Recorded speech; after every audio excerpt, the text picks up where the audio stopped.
Buenas tardes, apreciados alumnos. Espero que todos se encuentren bien. Aquí vamos a trabajar en esta fecha con este contenido. El tema que vamos a desarrollar es características del gobierno actual, considerando la realidad americana y mundial. Vamos a hablar sobre nuestras características, cómo está gobernado, cómo está nuestro país en el sistema político, es decir, cuál es su manera de gobernar el gobierno central que nosotros tenemos. Sobre este contenido vamos a hablar. Nosotros sabemos que aquí tenemos a unas imágenes donde tenemos el poder legislativo, el judicial y el ejecutivo, donde están, por supuesto, los tres poderes del Estado que componen. Sobre nuestro tema de hoy, vamos a hablar sobre la Constitución Nacional. Nos indica que en el artículo primero nos indica que la forma de Estado y de gobierno declarada de la República del Paraguay es para siempre libre e independiente. Nosotros sabemos que ese es uno de los primeros artículos que nosotros tenemos ahora.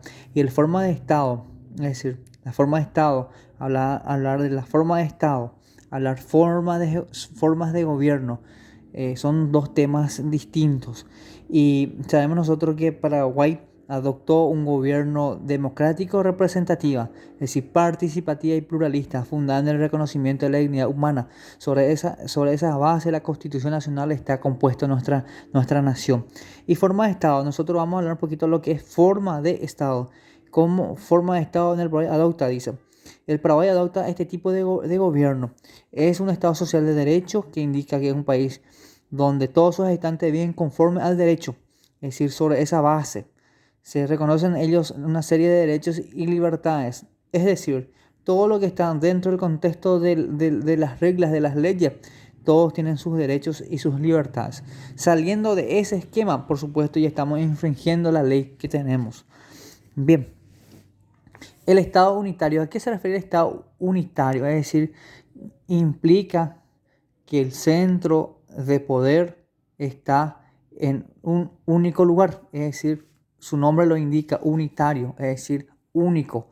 Todo está centrado en un único centro de poder,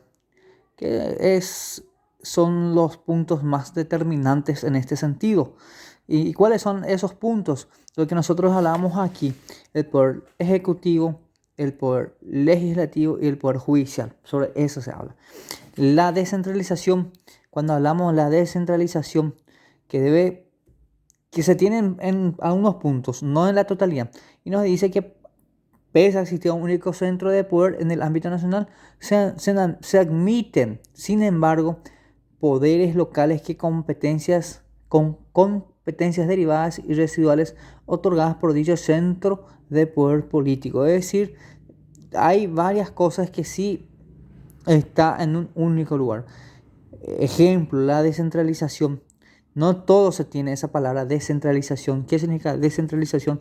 Es decir, que no solamente sea todo en Asunción, un ejemplo, que sea en Ciudad del Este, que sea en Encarnación, que sea en Caguazú, en Oviedo, que se pueda hacer algunas gestiones, por ejemplo. A eso se refiere la descentralización.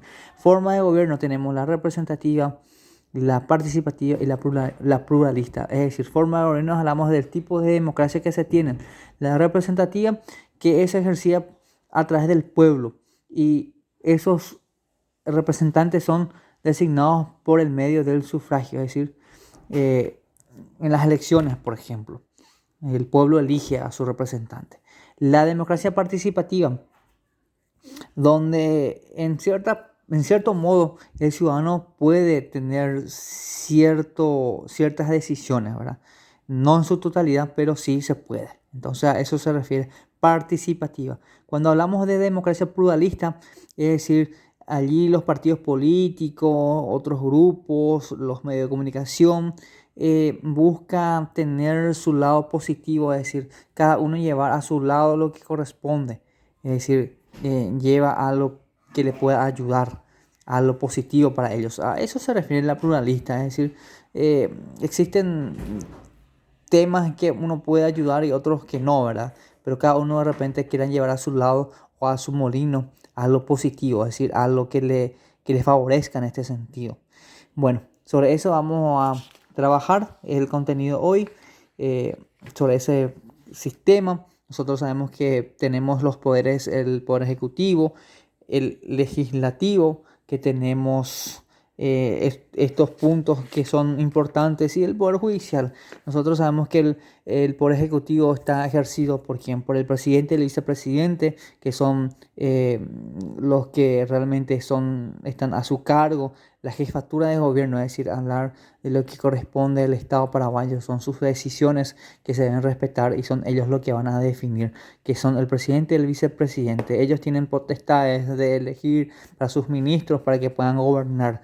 Es decir, ellos pueden hacer toda esa parte, tener secretarios privados, secretario de Estado en este caso, inclusive que van en funciones muy importantes que puedan ejercer dentro de la Constitución Nacional y acompañar al país.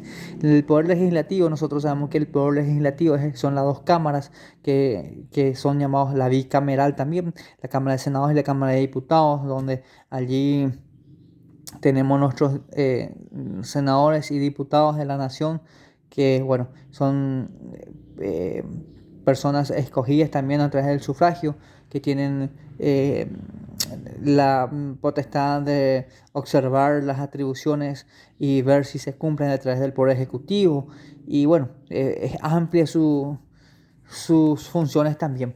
Y el Poder Judicial, donde corresponde el tema de lo jurídico, ya su nombre lo indica de esa manera, es decir, donde la Corte Suprema está allí, donde está todo el sistema judicial, donde las leyes se hablan de una superintendencia directiva. Es decir, todo es a base de eso. Nuestra justicia muchas veces es muy criticada en nuestro país. Sabemos bien que nosotros no es tan sencilla la nuestra. Pasamos por muchas cosas que muchas veces nos molestan. Pero bueno, esa es la justicia. Muchas veces no funciona. Solamente están escritos en los papeles, pero no funcionan como deben corresponderse, ¿verdad? Hablar de gobierno departamental, nosotros sabemos que tenemos gobiernos departamentales. Nuestro que nos corresponde el departamento del Alto Paraná, donde bueno, no es tan sencillo también para los gobernadores, que para muchos también son figuras de letra muerta. ¿Por qué? Porque corresponden gastos fuera de contexto para muchas personas, ¿verdad? Porque todo tiene su costo también. Y para ser un gobernador, nosotros sabemos que tienen sus requisitos, y uno de los requisitos de ellos que nos indican en el artículo 162 de la Constitución Nacional, y nos indica que debe ser, por supuesto, paraguayo, tener mínimo 30 años cumplidos y ser nativo del departamento, es decir, tienes que ser del mismo departamento. Si no sos del departamento, al menos vivir como mínimo 5 años ya en ese departamento. A eso se refiere. El gobierno municipal, hablamos ya de las administraciones municipales, hablamos del intendente, que también en su artículo 166 nos establece que las municipalidades son los órganos de gobierno local con personería jurídica, que dentro de su competencia tiene toda la potestad de hacer lo que realmente corresponde a través de sus atribuciones que puede tener.